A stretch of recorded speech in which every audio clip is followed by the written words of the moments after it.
Hello दोस्तों।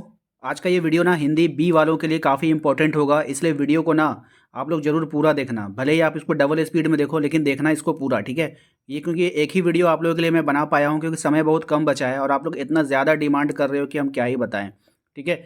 तो आप लोग ना इसको कर लेना, ठीक है। उसके अलावा हमारे व्हाट्सअप चैनल को जरूर ज्वाइन करके रखना। व्हाट्सअप चैनल का लिंक आपको डिस्क्रिप्शन में मिल जाएगा। जो भी इंपॉर्टेंट्स और भी नोट्स होगा या फिर जो भी इंपॉर्टेंट्स अपडेट होगा, सारा आपको व्हाट्सअप चैनल पे मिलेगा। व्हाट्सअप सबके पास होता है ना, तो व्हाट्सअप चैनल भी सबके पास होना चाहिए। तो हमारा व्हाट्सअप चैनल को फॉलो जरूर कीजिएगा, लिंक डिस्क्रिप्शन में डाल दिए। बहुत ही हेल्प मिलेगा आपको एग्जाम में वहाँ से, ठीक है। और हाँ, ये हमारा सेकंड चैनल है, इसको सब्सक्राइब करके घंटी के आइकन को दबा के रखिए। हो सकता है कि कोई और वीडियो जो इंपॉर्टेंट होगा वो फटाक से इस पे आ जाए, इसलिए घंटी के आइकन को हमेशा दबा कर रखा कीजिए और इसको भी सब्सक्राइब कर लीजिएगा। और इस चैनल पर अगर आप पहली बार आए हो तो याद रखिए कि हमारा मेन चैनल जो है जैकपुर, आप सिर्फ यूट्यूब पे सर्च करोगे जैकपुर, वहाँ पर आपको जो है इसका ऑब्जेक्टिव भी तैयारी कराया जा रहा है, ठीक है। तो आप लोग प्लीज़ दोनों चैनल को सब्सक्राइब करके रखना। ओके, तो चलिए स्टार्ट करते हैं हम लोग। सबसे पहला बात है कि आप लोगों को वहाँ पे एग्ज़ाम में पैसेज मिलेगा, इस तरह से कहानी मिलेगा। कहानी को अच्छे से पढ़िएगा, ठीक है। एक बार में पढ़ना है, अच्छे से पढ़ना है, धीरे धीरे इस तरह से कहानी आएगा। कहानी को पूरा पढ़ लीजिएगा। कहानी पढ़ने के बाद जो क्वेश्चन आपसे पूछा जाता है कि उपयुक्त गद्यांश का एक उपयुक्त शीर्षक दे। कहानी को पढ़ने के बाद अगर आपको लगे कि नहीं ये कहानी किसके बारे में है, क्या कह रहा है, तो आप एक उसका अच्छा सा शीर्षक दे सकते हैं। इसको शीर्षक देने में घबराएं ना, आपका नंबर नहीं कटेगा, आपको अपने मन से देना होता है, ठीक है। बाकी ये सब क्वेश्चन हम नहीं कराएंगे, क्योंकि कौन सा पैसेज आएगा एग्जाम में, कौन सा नहीं आएगा, तो जो इम्पोर्टेंट होगा वो हम करवा देंगे आपको, ठीक है ना। चलिए, उसके बाद जो है यहाँ पर जो है ये आपका पोयम से लिया गया है, तो इसको आप लोग देख लीजिएगा। ये सब भी हम नहीं कराएंगे, हम आते हैं डायरेक्ट यहाँ पे, ठीक है। व्याकरण में आते हैं। सबसे पहले व्याकरण का सवाल को देखिए। यहाँ पे शब्द की परिभाषा को उदाहरण सहित स्पष्ट करें। तो वाक्य के स्वतंत्र सार्थक ध्वनि समूह शब्द कहलाता है। जैसे लड़का, यह एक शब्द है, ठीक है, तो शब्द आ सकता है। नीचे लिखे वाक्यों के निर्देशानुसार रचना के आधार पर वाक्य का रूपांतरण करना है, ठीक है। अब यहाँ पे देखिए, उसने मुझसे कहा कि मैं परिश्रमी हूँ, ये सरल वाक्य बना दो। उसने स्वयं को परिश्रमी कहा, ठीक है। इस तरह से आ सकता है कि सरल वाक्य में बदलना है, कैसे बदलना है। बच्चा रोकर चुप हो गया, संयुक्त वाक्य में बनाना है, ठीक है। बच्चा रोता रहा और चुप हो गया, संयुक्त वाक्य का मतलब और के साथ मिला करके बनाया जाता है, ठीक है। मैंने दो वाक्यों को जोड़ा जाता है। कह रहा स्वावलंबी व्यक्ति सदा सुखी रहते हैं, तो इसको मिश्र वाक्य बनाना है। तो जो व्यक्ति स्वावलंबी होते हैं वे सदा सुखी रहते हैं। देख, ये मिश्र वाक्य का उदाहरण हो गया। तो ये आपको हिंट्स मिल रहा है कि किस प्रकार से क्वेश्चन आपके एग्जाम में आ सकता है, ठीक है। नेक्स्ट आपको क्या बोला, संधि का क्या अर्थ होता है, एक उदाहरण देना है। तो दो वर्णों के मेल से जो विकार होता है उसको हम लोग क्या बोलते हैं, संधि कहते हैं। अपनी भाषा में अगर आप लिखोगे तो दो वर्णों के मेल से जो नया शब्द बनता है उसको हम लोग संधि बोलते हैं। या फिर दे प्लस इंद्र देवेंद्र, ठीक है। इस तरह से इसको याद रख लीजिएगा। नेक्स्ट है आपका समास किसे कहा जाता है, इसको आप लोग देख लीजिएगा। समास में क्या कह रहा है कि दो या दो से अधिक शब्दों के मेल से जो सार्थक शब्द बनता है उसको हम लोग समास कहते हैं। हल्का है, ज़्यादा हार्ड नहीं है। उसके बाद निम्न में से किन्हीं दो शब्दों का विलोम आपको लिखना है। तो बुराई वरदान तरल उपस्थिति, बुराई का भलाई, वरदान का अभिशाप, तरल का ठोस, उपस्थिति का अनुपस्थिति, ये सब तो आसान है। अगर विलोम आएगा तो आप लोग बना लीजिएगा। पर्यायवाची किसे कहते हैं, उदाहरण के साथ लिखना है। एक जैसा अर्थ बताने वाले पर्यायवाची जो ना एक ही नाम को चार बार बोलता है ना, बोलता है ना, नेत्र नयन लोचन, तो वही बात हो गया। तो पर्यायवाची शब्द कहते हैं, एग्जाम्पल दे दीजिएगा उसका। उसके बाद है निम्नलिखित मुहावरों का वाक्यों में प्रयोग करना है। तो इस तरह का भी क्वेश्चन आपके एग्जाम में आएगा कि मुहावरा दिया हुआ रहेगा, कहेगा कि इसका वाक्य में प्रयोग कर दीजिए। तो जैसे हो गया काम तमाम कर देना, तो इसका मतलब क्या हुआ, भगत सिंह और उसके साथियों ने अत्याचारी सैंडर्स का काम तमाम कर दिया। काम तमाम करने का मतलब उसका खेला खत्म कर दिया, ठीक है, फिनिश्ड। तो उसको वाक्य में ऐसा प्रयोग करिए कि उसका अर्थ स्पष्ट हो जाए। जान बख्श देना यानी किसी को माफ़ कर देता। उंगली माल ने ना जाने बुद्ध बुद्ध में क्या देखा कि उसने बुद्ध की जान बख्श दी। यानी गया था वो बुद्ध को मारने के लिए, लेकिन उसका क्या किया, जान बख्श दिया। तो यानी आपको कहावत, जैसे हमने अगर हमने एक कहावत यहाँ पे कह दिया, 9 2 11 होना भाग जाना, तो हम ले लेंगे कि भोला ने अपने शिक्षक को देखा और 9 2 11 हो गया। इसका मतलब आप क्या समझे कि भोला अपने शिक्षक को देख के भाग गया। तो वही होता है, कोई भी ऐसा होता है ना, तो उसको वाक्य में आपको प्रयोग करके वहाँ पे दिखाना है। उसके बाद फिर से एक पैसेज यहाँ पे आपको दिख रहा है, तो पैसेज को देख करके आप कर लीजिएगा, ठीक है। तो यहाँ पर जो है जो लेखक को सुननी पड़ी थी, यहाँ पे बड़े भाई साहब की जो कहानी है तो हम उसको देख लेते हैं। बड़े भाई साहब की बातें सुनकर लेखक के मन पर क्या बीतती थी। अब जो हम पढ़ेंगे ना उसको आप लोग को समझना है, रटना बिल्कुल भी नहीं है। अगर आप लोग सोच रहे हो कि इसको लिखेंगे, लिख करके याद करेंगे, तो इतनी बड़ी गलती आप कभी मत करना, ठीक है? क्योंकि कौन सा क्वेश्चन आएगा नहीं आएगा ये कोई नहीं जानता। बस ध्यानपूर्वक हमारे वीडियो को सुनते जाइए। बड़े भाई की बातें सुनकर लेखक को मानसिक चोट पहुंचती है, यानी दिल में उसका तकलीफ होता है, उसका दिल टूट जाता है, हिम्मत जवाब देने लगती है, प्रायः वो रोने लगता है। कभी मन में यह आता था कि वो पढ़ाई छोड़कर चला जाए, यानी बड़े भाई साहब के बात सुनकर वो तकलीफ में पड़ जाता है। निराशा हटने पर लेखक क्या करता है? जब निराशा समाप्त हो जाती है तो लेखक मन लगनपूर्वक पढ़ाई करने का निश्चय करता है। यानी निराशा जब हटता है तो वो सोचता है कि नहीं अब हम खूब अच्छा से पढ़ेंगे। तब वह एक टाइम टेबल तैयार करता है जिसके अनुसार वह पढ़ाई कर सके। ठीक है, चलिए देखते हैं नेक्स्ट क्या है भाई। उसके बाद ये वाला सवाल जो है काफ़ी अच्छा है। ततारा सब जगह क्यों चर्चित था? ततारा एक नेक और मददगार व्यक्ति था। ततारा के बारे में जानिए। ततारा के बारे में क्वेश्चन एग्जाम में आएगा तो कैसे लिखेंगे? ततारा जो था वो एक नेक था और मददगार आदमी था। सदैव दूसरों की सहायता के लिए तत्पर रहता था, हमेशा दूसरों की मदद के लिए आगे आगे रहता था। अपने गांव वालों को ही नहीं अपितु समूचे द्वीपवासियों की सेवा वो करना अपना परम कर्तव्य समझता था। वो खाली अपने गांव वालों की मदद नहीं करता बल्कि वो जिस द्वीप पे रहता था, द्वीप का मतलब होता है समुद्र के बीच में जो ज़मीन होती है, थोड़ी सा टापू होता है, उसके बारे में। इसके त्याग की वजह से वो चर्चित हुआ, यानी उसने जितना बलिदान दिया, जितना त्याग दिया लोगों के लिए, जो लोगों के लिए जितना नेक काम किया, उसके लिए वो क्या हो गया? चर्चित हो गया। ततारा की तलवार के बारे में लोगों की क्या राय थी? ये बहुत ही महत्वपूर्ण सवाल। तो लोगों का मानना था कि बावजूद लकड़ी के होने के, यानी उसका तलवार जो था वो लकड़ी का था, पर उस तलवार में अद्भुत दैव्य शक्ति थी। लोग ये जानते थे ना उसके तलवार में जादुई शक्ति है, देवीय शक्ति है उसके अंदर, ठीक है। चर्चित साहसिक कारनामों के कारण लोग बाघ तलवार अद्भुत शक्ति का होना मानते थे। देखिए मतलब इसका मतलब हो गया कि वो चर्चित था, उसका तलवार क्या था? बहुत चर्चित था। और कारनामों, साहसिक कारनामे दिखाया करता था उसका तलवार। यानी कि अगर मार देगा ना, लकड़ी में मार देता था, बड़का बड़का लकड़ी में, तो वो फट जाता था, ठीक है। इस तरह से वो चर्चित कारनामे किया करता था अपनी तलवार से, इसलिए वो दूसरों के सामने तलवार का उपयोग भी नहीं करता था। ठीक है, वो क्या करता था? दूसरों के सामने तलवार का उपयोग बिल्कुल भी नहीं करता था। लोग ततारा के करीब क्यों रहना चाहते थे? ततारा का व्यक्तित्व को तो आकर्षक था ही, साथ ही आत्मीय स्वभाव की वजह से लोग उसके करीब रहना चाहते थे। मतलब ततारा का जो व्यक्तित्व था, जो उसका पर्सनैलिटी था, वो बहुत ही आकर्षक था, वो लोगों को अपने तरफ अट्रैक्ट करता था। इसके अलावा जो उसका आत्मीय व्यवहार, यानी कि उसका जो अंदर का जो होता है ना, उसका आत्मा आत्मा स्वभाव स्वभाव से वो बहुत ही मतलब कि नरम था, अच्छा था। मतलब बना बना के लिखना है एग्ज़ाम में आपको। इसलिए लोग जो है उसके पास करीब उसके सटते चले जाते थे, ठीक है। समुद्र समुद्र के गुस्से की वजह क्या थी? उसने अपना गुस्सा कैसे निकाला? ये अच्छा सवाल है, ठीक है। इसको चलिए इसको हम लोग जो है इसको देखते हैं, ठीक है। समुद्र के गुस्से की वजह क्या थी? उसका सिमटना। समुद्र के गुस्से की वजह क्या थी? उसका सिमटना। सिमटना मतलब समझते हैं, समुद्र को छोटा करना, सिमटना। अब मान के चलो यहाँ पे समुद्र, सब तरफ से बिल्डिंग बन रहा है। क्या कर रहा है? सब तरफ से बिल्डिंग बनाया जाएगा तो समुद्र छोटा होता चला जाएगा ना। समुद्र छोटा होगा कि नहीं होगा? हाँ, हो जाएगा। तो मुंबई के बड़े बड़े बिल्डरों ने समुद्र की जमीन छीन कर उस पर मानवों के लिए बस्ती बना डाली। अब मानव के लिए क्या बना दिया? घर द्वार बना दिया। इसे समुद्र के लिए अपने पाँव फैलाने तक की कठिन हो गया। अब समुद्र उसमें कहाँ पैर फैलाए भाई? उसको दिक्कत हो गया। अतः गुस्से में आकर उसने एक दिन अपनी छाती पर विहार करते हुए 3 जहाज़ों को बड़ी जोर से अलग अलग दिशाओं में फेंक दिया।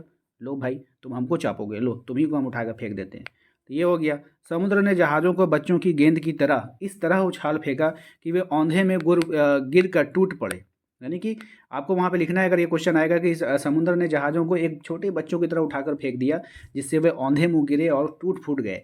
ठीक है, उनमें सवारी यात्री भी चलने फिरने योग्य नहीं रहे। उसमें जो जो लोग सवार थे वो लोग भी जख्मी हो गए, चलने फिरने लगे नहीं, बहुत से हाथ पैर टूट गए। बना बना के लिख देना है, पूरा भर देना है कॉपी को, ठीक है ना। फाड़ फूड़ के आना है कॉपी, मतलब फाड़ना मत है, लेकिन लिख के आना है। वजीर अली एक जाबाज सिपाही था, कैसे स्पष्ट करें? बहुत ही अच्छा सवाल, बहुत ही इंपॉर्टेंट सवाल है। आइए इसके बारे में जानते हैं। देखिए जो वजीर अली था ना, सिर्फ कहानी सुनिए बाबू, आप सोचोगे कि याद कर लेंगे एक दिन में, पॉसिबल नहीं है, ठीक है।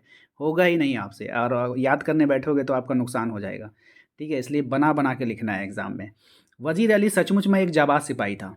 कैसा था भाई? जाबाज सिपाही था। वो बहुत ही हिम्मती और साहसी, और उसने अपना लक्ष्य पाने के लिए जान लगानी आती थी।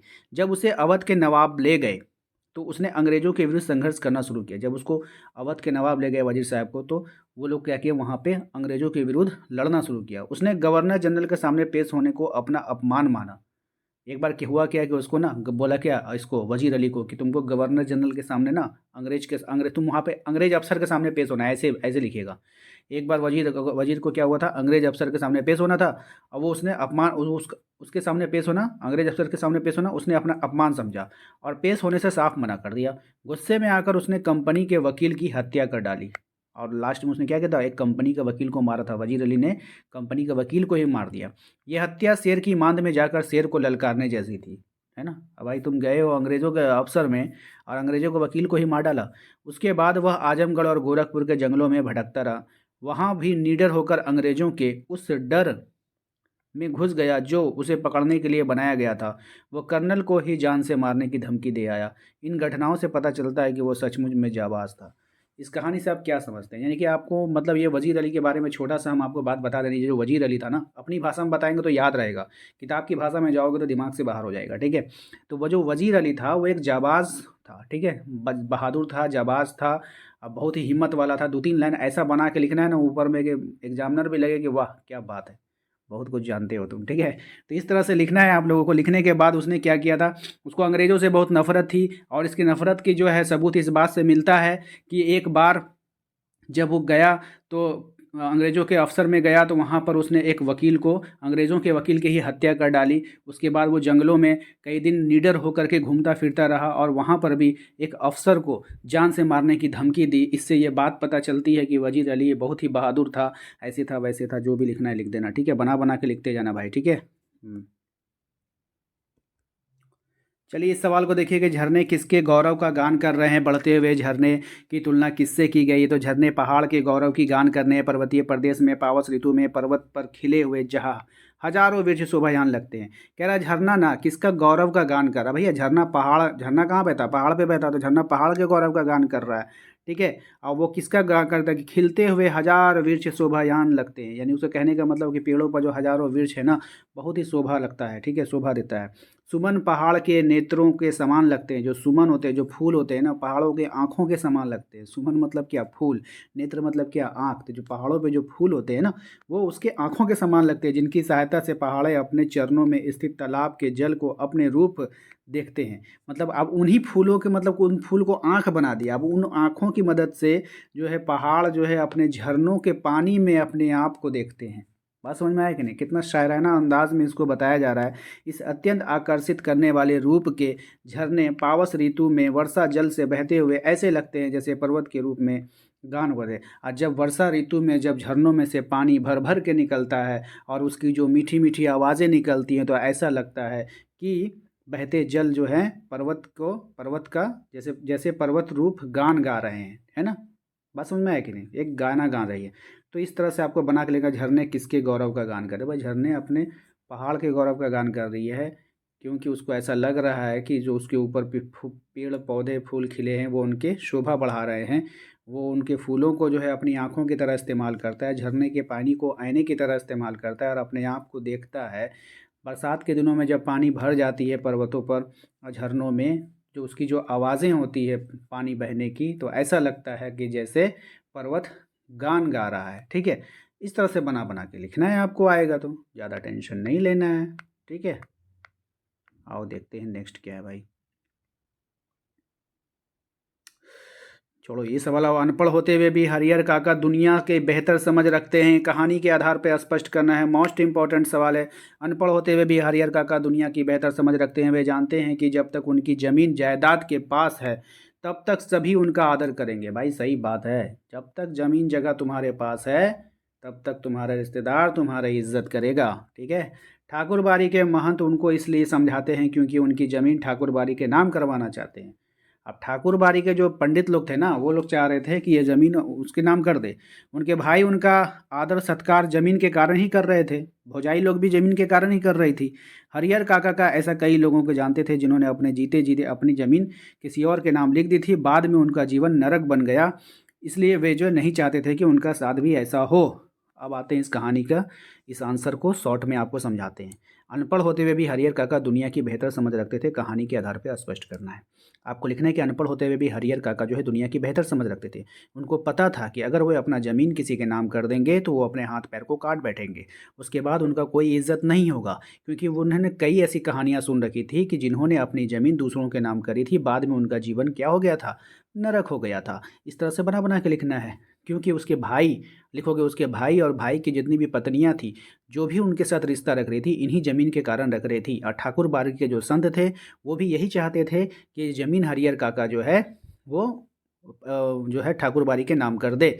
इसलिए सभी लोग जो है उनको उनसे प्यार नहीं करते थे, बल्कि उनकी ज़मीन से प्यार करते थे, उनके ज़मीन से उनको लगाव था। यानी कि बना-बना के जितना लिख सकते हो लिखते चल जाना, ठीक है मेरे भाई? चलो आओ, आते हैं नेक्स्ट सवाल पे बाबू। कह रहा है कि इप्फन की दादी के देहांत के बाद टोपी का उसका घर खाली सा क्यों लगा? ठीक है, आइए इस कहानी को समझते हैं। इप्फन की दादी का देहांत के बाद टोपी को उसका घर खाली सा लगा, क्योंकि उसके घर में दादी के अलावा कोई नहीं था। सही बात है भाई, कोई नहीं था जो उसका दर्द को समझ सके। इरफान की दादी भी अपने भरे घर में अपने को अकेला समझती थी। उधर टोपी भी अपने घर में अकेलापन महसूस कर रहा था। दोनों भाई दोस्त था, टोपी और इरफान दोनों क्या था, दोस्त था। जब दोनों की मुलाकात हुई तो दोनों एक दूसरे को एकांत समाप्त कर दिया। टोपी को उसका नाम तक मालूम नहीं था, कभी उसके हाथ से कुछ खाया पिया नहीं, मगर दोनों में एक अटूट संबंध था। यही कारण था कि टोपी को दादी के देहांत के बाद इफ्फन का घर खाली सा लगा। है ना? बात समझ में आया? इसको पढ़ लीजिएगा, नहीं होता ना इसका स्क्रीनशॉट ले लीजिए। उसको आप लोग खुद से कहानी को जब तक नहीं समझिएगा ना, नहीं होगा बाबू। आप सोचोगे कि अब याद करके चल जाओ तो बहुत मुश्किल है। कह रहा है बाबू, निम्नलिखित बिंदुओं के आधार पर लगभग 200 शब्दों में एक निबंध लिखना है। समाचार पत्र का महत्व आपको लिखना है।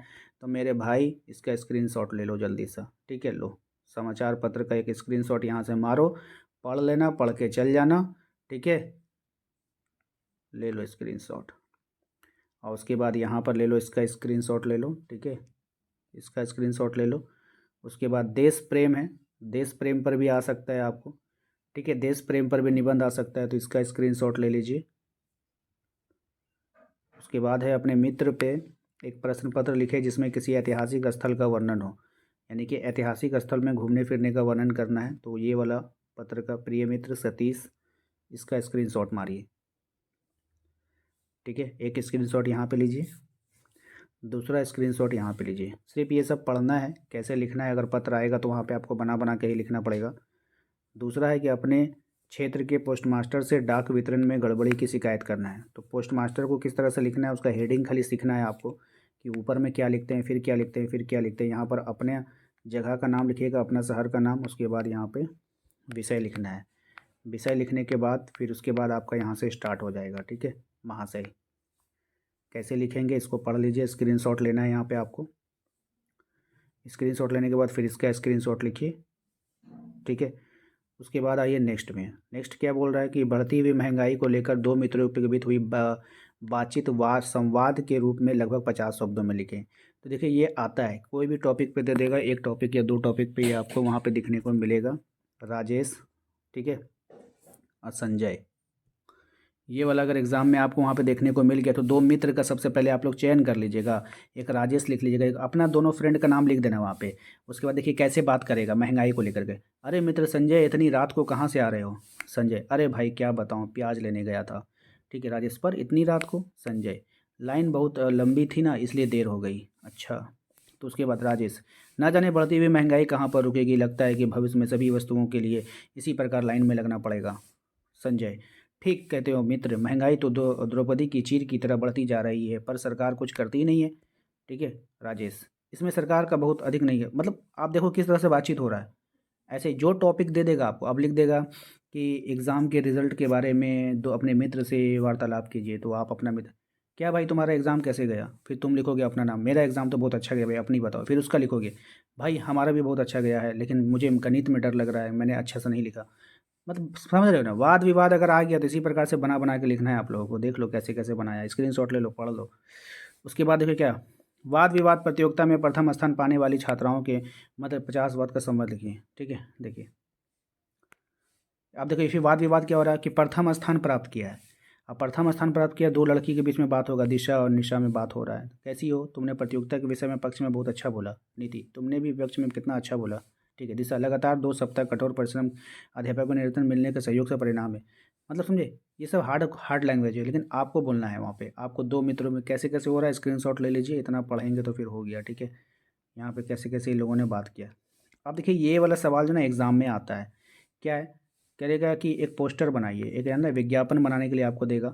तो बोला घड़ी विक्रेता के लिए विज्ञापन शब्द तैयार करना है आपको। ठीक है, तो देखिए यहाँ पे घड़ी, घड़ियाँ ही घड़ी, ऊपर में हेडिंग दिया एक्शन घड़ियाँ, समय का उपयोग करना सिखाती है। मतलब कुछ कुछ मतलब ना लुभानी, आपका दुकान है, आप अपने बोर्ड में क्या लिखना चाहते हो वही लिखना है यहाँ पे। ठीक है, बात समझ में आए कि नहीं, इसके स्क्रीनशॉट ले लीजिए, पढ़ लीजिएगा, एकदम आएगा ही आएगा। ठीक है ना, इसको बना के आइएगा।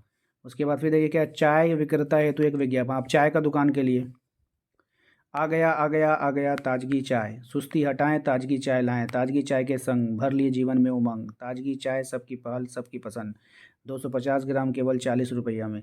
बात समझ में आएगी नहीं। उसके बाद अपना दुकान का नाम दे दीजिए, मोबाइल नंबर दे दीजिए, बात समझ में आए? बस इस तरह से आएगा प्रचार प्रसार, कुछ बनाएगा। शेर शायरी तो आप लोग को ऐवे करता है, एक से एक शायरी आता है, लिख दीजिएगा बना के वहाँ पे। ठीक है।